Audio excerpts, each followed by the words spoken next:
Мені ренжітті. Ұлы шындықтар әуел баста қорлау болатын.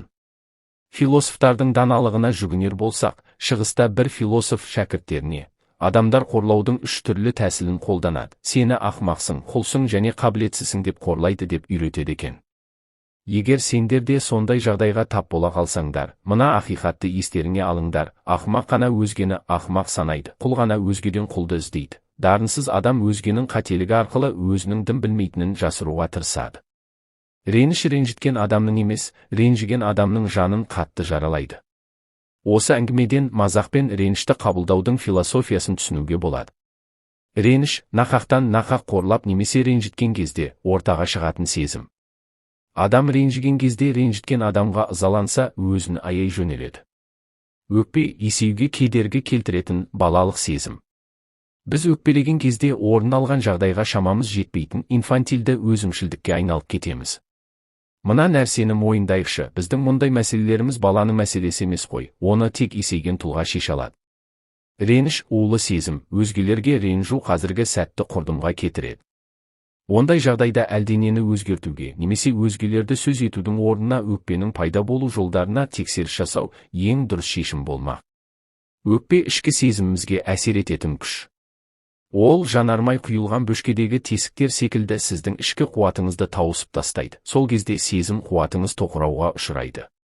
Сонымен қатар реніш асқазан мен ішек жолдарының, жүрек қан тамырларының, көздің, тыныс алу жолдары мен онкологиялық ауруларға себепші болады.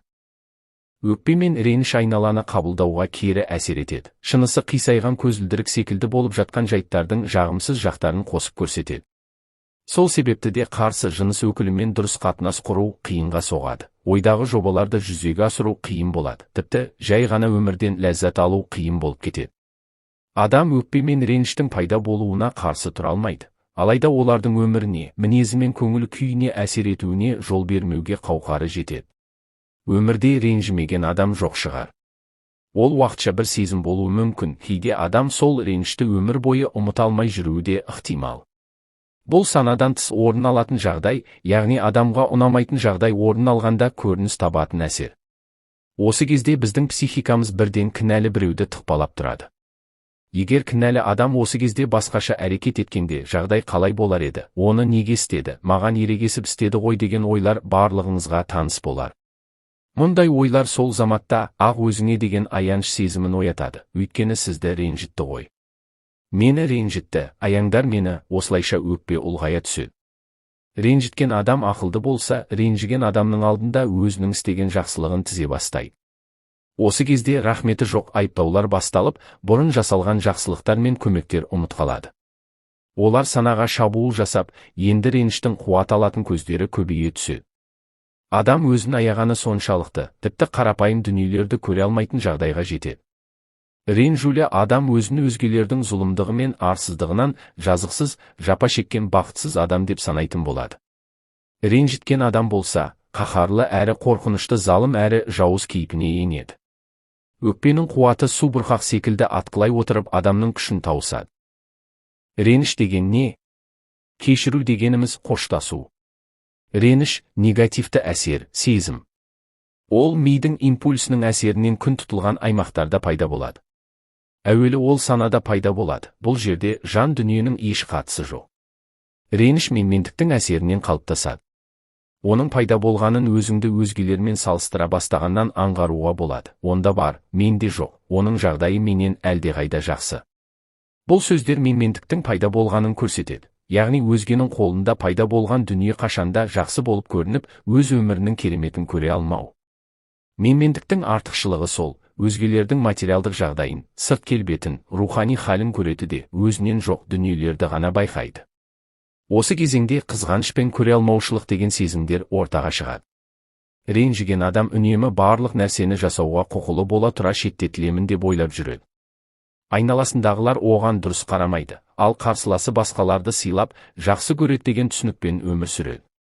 Алайда бұл өзін бөліктеудің нәтижесі, бірақ ақылға қонымсыз әрекет болмақ.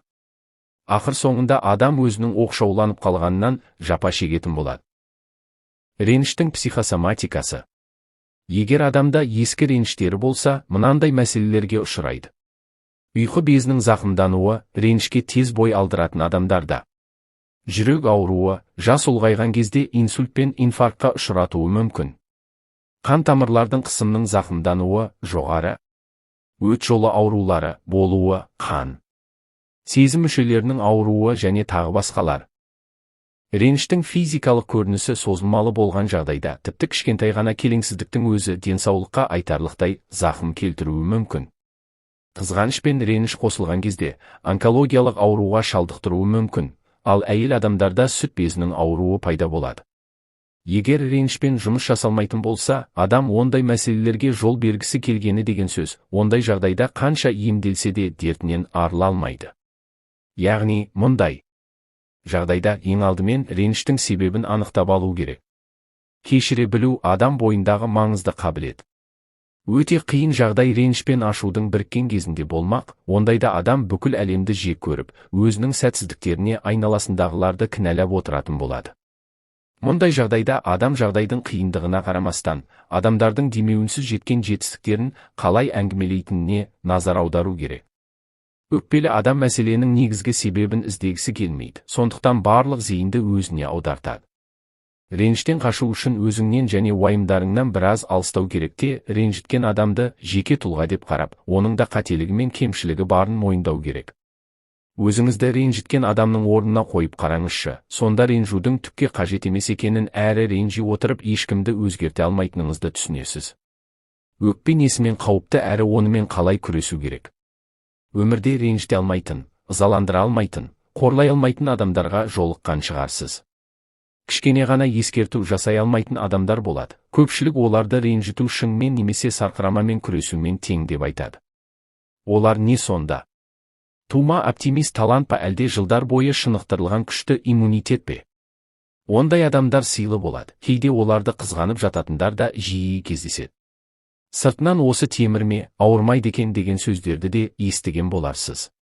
Денсаулық демекші, ондай адамдарды бекер қызғанбайды. Барлық адам интуициясымен сезе алатын қабілетке ие. Олай болса, біздің денсаулығымыз ішкі дүниеміздің халіне қарай жұмыс жасайтынын ұмытпау керек. Дені саудың жаны сау немесе керісінше. Әрқайсымыз өмірде бір рет болсын ренжіген адамдармыз. Бір рет болса, сол жақсы болар еді.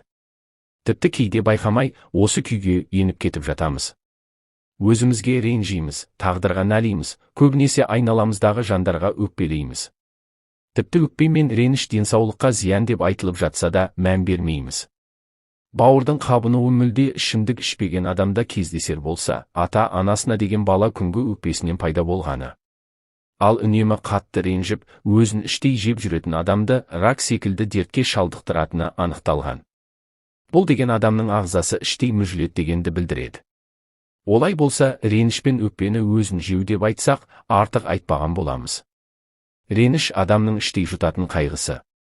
Кешіре алмайтын адамның іші бұзылады. Олай болса, не үшін ренжи береміз?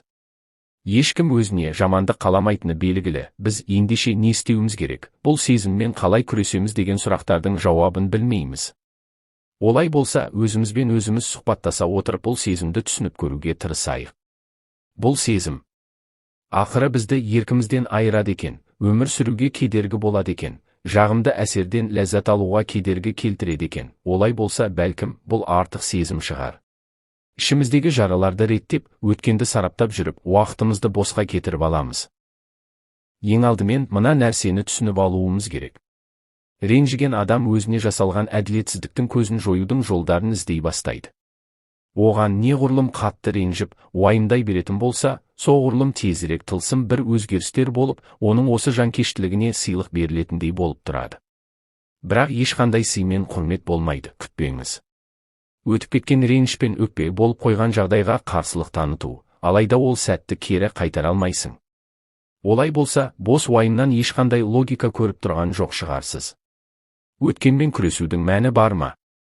Өткенді өзгерте алмайсың. Олай болса, өткенмен күресуге жұмсалған барлық энергия өзімізді мүжу мен саулығымызға тигізген зиянымыз ғана болмақ.